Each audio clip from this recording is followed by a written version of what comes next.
It's the shit I'm talking about. Now this is this is Nas. You feel what I'm saying?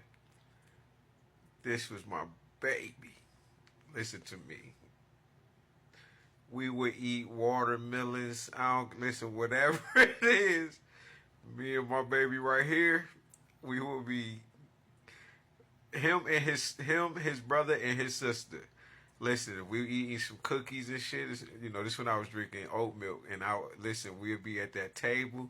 We got the peanut butter cookies, right? We got them other cookies, right? Some chocolate chips, and we just in there.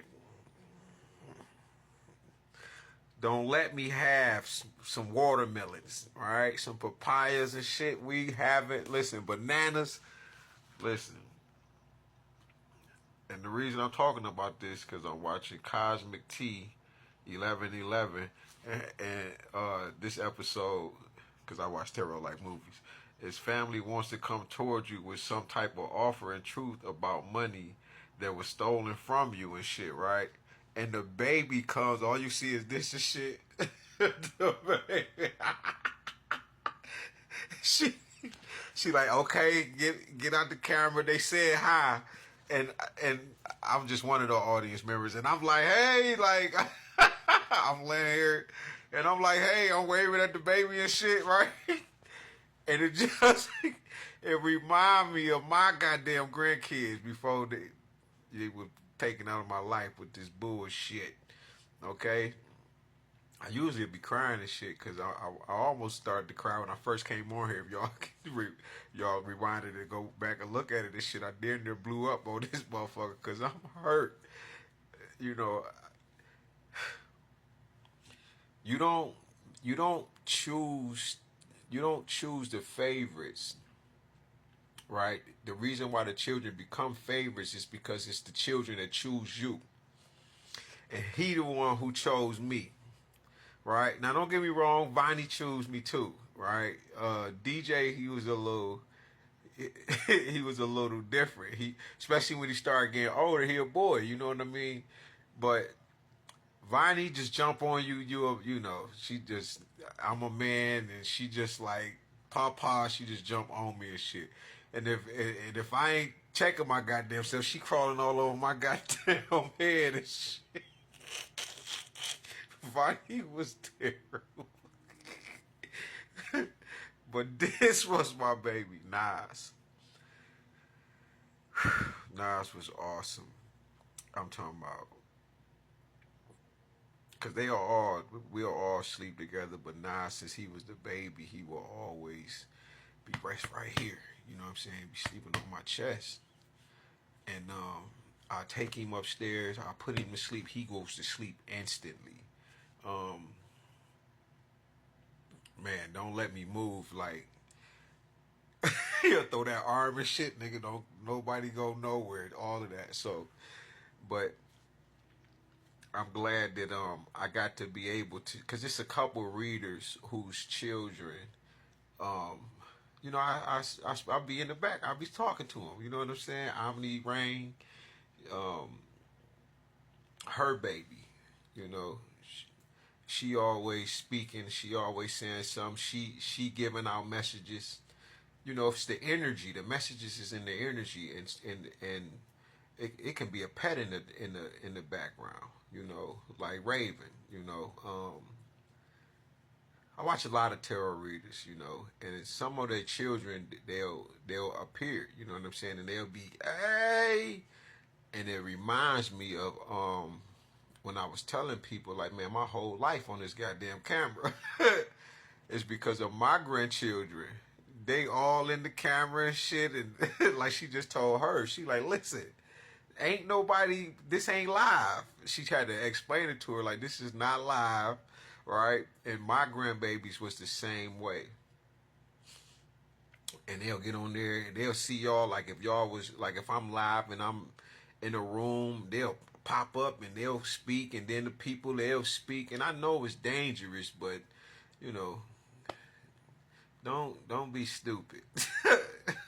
You feel me? Say hi, wave, hey, you know, ask them a question or something. You know what I'm saying? But don't be I don't know, wild shit. You know what I'm saying? So, but it's just, oh man, it's just awesome, man. I'm just thankful, yo, to have had that experience. Before she put me in the goddamn mental facility, this motherfucker put me in a mental facility after they all moved out the house. Now I was with these children every day for like over, not almost, but over a year. I want to give it almost a year and a half, but it's just me and them. Cause I wasn't working. When I lost my job, you know, my daughter ended up moving in with us, and when she moved in with us, damn, shit hurt. When she moved in with us, you know what I'm saying, it gave me the opportunity to be able to spend some time with them because I was in a penitentiary when they got here. You feel what I'm saying? But I was here when he got here. So,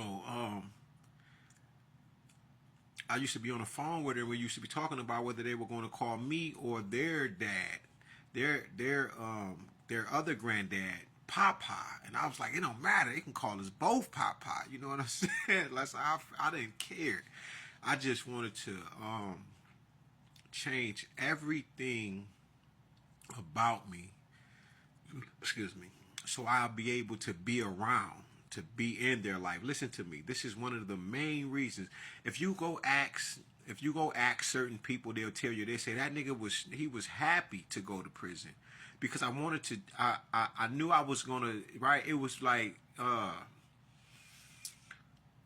It was one of the greatest times of my life to be able to turn the punishment into the opportunity to become not great, but to become God, but to put all of the things that were holding me back, every curse that was on me, everything, and I was able to do it, accomplish it. So at the 2-year mark, because I did 42 months, 3 years and a half and shit. So at the 2-year mark, I knew, I was like, okay, I'm ready to go home now, but I'm not bulletproof. You feel what I'm saying? So I say, damn, that year and the rest of the year and a half, that shit gonna help me, and it's gonna put me up. You feel me? And I would use situations like that to ask different brothers in the penitentiary. I asked them, like, if you went home right now, do you think that you'll go back to doing this and that? That's because I had mastered myself. I'm talking about my speech, everything. I wasn't, you know, talking crazy, none of that, but I had been drinking all my life since I was 9 years old. You understand what I'm saying? And I know it sounds like that, but I would take a year off, all kind of shit from drinking. Months and months I wouldn't drink, all that. You feel me? So people also had me twisted because they thought that every time they saw me, I would be blowed, or they'd be like, damn, you don't look run down or nothing. That's because they don't understand me. They thought they knew. But anyway, I would ask the brothers, like, yeah, if you went home right now, you think that you would, be back? And also, this taught me that I wasn't a criminal. I learned I wasn't a criminal when I went to prison. I didn't know I wasn't a criminal. I didn't have the mentality. So some of the classes that I was taking, I was like, damn, man, I already know all of this shit. Like, it's the character. It's really in you. But if you really have certain classes, you have to take them, right? But what made me fall in love with the classes is the work ethic of it. It was they actually have something written out that you know to do already, and it's a model to it. And that's what I fell in love with. You feel me? I wish I had them books right now. You feel me? Because they got some shit in them, and it's so many people when I came home and say, damn, you need this book, you need it, you need to do this, you. I knew everybody that had a problem. And I had the privilege of working at a level 4 maximum security penitentiary that housed all of the people who had mental problems, and the fake people that act like they got mental problems, and that was their hiding because you're locked down 24 hours a day. You feel me? But we sit there and we evaluate these fellow inmates. But we are the kind of inmates that we're going home, and the doctors there, whatever, but we got to turn these slips in about what these people doing all day with their time, and monitor what's wrong with them, type of thing.